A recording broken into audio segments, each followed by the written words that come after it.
Hola, ¿qué tal? Soy Diego Moraes y vengo a hablarles de mi nuevo libro,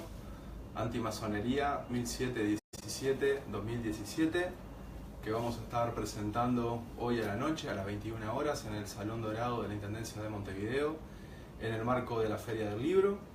Vamos a estar allí con dos buenos amigos, el antropólogo Nicolás Guigú y el filósofo Javier Massa, para hablar de este trabajo que acaba de salir a la calle, editado por Ediciones B Uruguay y Penguin Random House. Yo quisiera comenzar explicando brevemente qué es la antimasonería, o a qué se le llama antimasonería, que en términos generales es un título que se le pone a todos aquellos acontecimientos en los que se puede apreciar una crítica, una censura, una persecución, una acusación, pero en algunos casos también una parodia, una burla, respecto de la masonería en su conjunto, respecto de algunas logias masónicas en particular, de algunos masones individualmente considerados, como así también respecto de los principios, valores e ideales defendidos por la masonería. Y entonces este libro consiste, de ahí viene justamente el nombre, en una suerte de antología histórica, pero también analítica, de los ejemplos más destacados de la antimasonería en el mundo occidental, a partir del año 1717, que es la fecha que se conoce como fundación de la masonería moderna o masonería especulativa, hasta nuestros días, intentando repasar un poco estos casos, conociendo un poco los personajes que participaron en estos episodios y conociendo también los pormenores del contexto histórico en el que se produjeron algunos de estos ejemplos. Una de las cosas que yo quería demostrar en este libro es que la antimasonería, tal cual hoy la conocemos, es una práctica tan vieja como la masonería misma, ha nacido prácticamente en el mismo momento que la masonería moderna y que ha tenido una presencia permanente en prácticamente todos los países del mundo occidental. Y por tal motivo el libro, en los capítulos del libro, están representados un montón de países en donde se pueden encontrar ejemplos antimasónicos, ¿no? En el índice ustedes van a encontrar ejemplos de antimasonería en países como Estados Unidos, Inglaterra, Irlanda, Escocia, País de Gales, España, Francia, Italia, en la Rusia zarista, y algunos ejemplos también aquí en Latinoamérica, en Chile, en Argentina, en Brasil, y algunos ejemplos también en Uruguay. En particular, este libro recoge dos casos que tienen que ver con Uruguay. Uno de ellos es la participación de una logia masónica irregular, también conocida como logia salvaje italiana,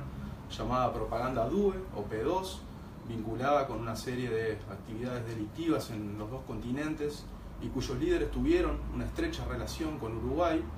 Y otro que hace referencia a una publicación muy polémica que apareció hace ya unos 20 años en la prensa uruguaya y que significó en su momento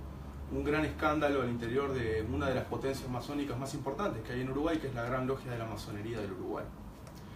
En el libro también pretendemos demostrar que la antimasonería, tal como nosotros la conocemos, ha tenido a lo largo del tiempo no solamente una evolución en sus formas de manifestarse,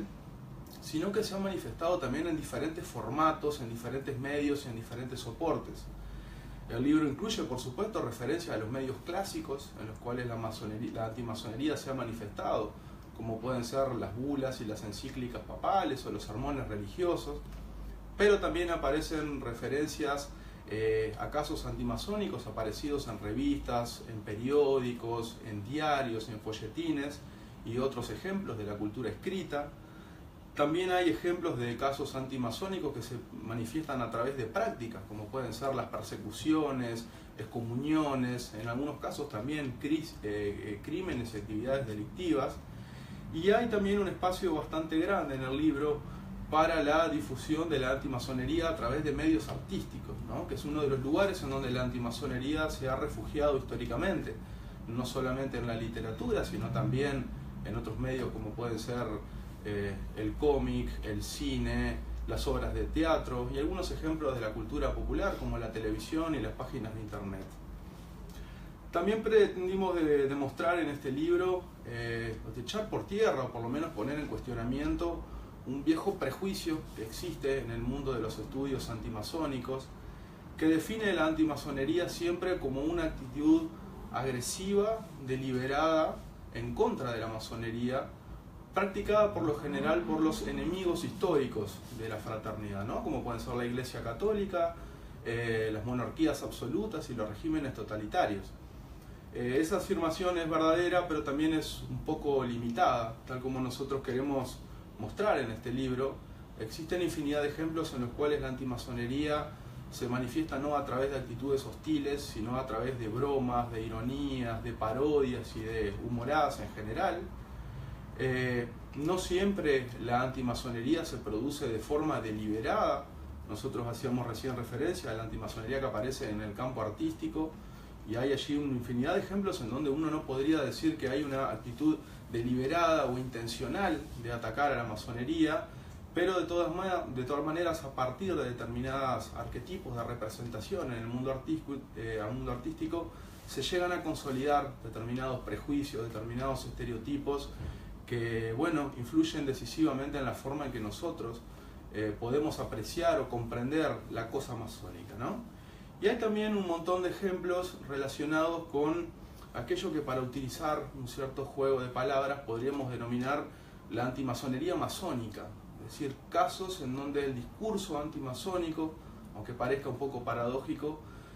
surge al interior de la masonería misma, sobre todo en etapas en donde determinadas polémicas o al interior de determinadas potencias masónicas o entre determinadas potencias y logias masónicas han llegado también a consolidar algunos arquetipos que, como digo, influyen bastante en la forma en que la gente considera la masonería en su conjunto. Es un libro que está acompañado también de una gran cantidad de imágenes, y esto no es solamente un tema estético. En realidad, como pretendemos mostrar en este libro, la antimasonería no solamente se transmite a través de acciones, de palabras y de escritos, sino también a través de las imágenes, ¿no? Las imágenes han jugado un papel decisivo en la conformación del discurso antimasónico, y bueno, en este texto incluimos un montón de afiches de prensa, de caricaturas aparecidas en los diarios, de determinadas pinturas, almanaques y demás, en donde también se han consolidado ciertas formas de representación, en muchos casos negativas, de la masonería. Es también un libro que no fue pensado para un público especializado en temas masónicos, es un libro pensado para una difusión masiva, para personas sí interesadas en esta temática, pero no necesariamente especializadas. Entonces, bueno, intentamos apostar a aquellos ejemplos didácticos que involucraran a personajes conocidos o llamativos, algunos bastante oscuros, como puede ser Licio Gelli, Adolf Hitler, Reinhard Heydrich o incluso el propio General Franco, pero también algunos otros personajes más vinculados con el mundo de la cultura, como pueden ser Rudyard Kipling, Alan Moore, Arthur Conan Doyle, Jonathan Swift y bueno, y tantos otros que a su manera, y en muchos casos estos autores que nombré pertenecieron a la masonería, también aportaron su grano de arena para la conformación de lo que conocemos como el campo antimasónico. Yo creo que es un libro que para todas aquellas personas que les interese los temas históricos puede llegar a tener un atractivo interesante. Yo confieso que soy de aquellas personas que entienden que es bastante complicado entender la historia occidental sin tener en cuenta el papel que ha jugado no solamente la masonería, sino también tantas otras organizaciones de corte esotérica. Y creo también que es bastante complicado comprender la verdadera esencia de la historia de la masonería si uno no tiene, aunque sea, algunos rudimentos básicos o mínimos de la historia de la antimasonería, ¿no? La masonería históricamente no se constituyó a partir de la antimasonería, pero hay ciertas posiciones históricas asumidas por la masonería o por algunos de sus líderes y dirigentes más importantes que, insisto, no se pueden comprender en su cabal medida si uno no tiene en cuenta el momento histórico en el que se produjeron y el fuego cruzado de acciones antimasónicas en que se produjeron. Así que bueno, la invitación está hecha. Repito, la presentación va a ser esta noche, 21 horas, en el Salón Dorado de la Intendencia de Montevideo, en el marco de la Feria Internacional del Libro, Antimasonería 1717-2017. Espero que les guste el libro. Me despido. Muchas gracias.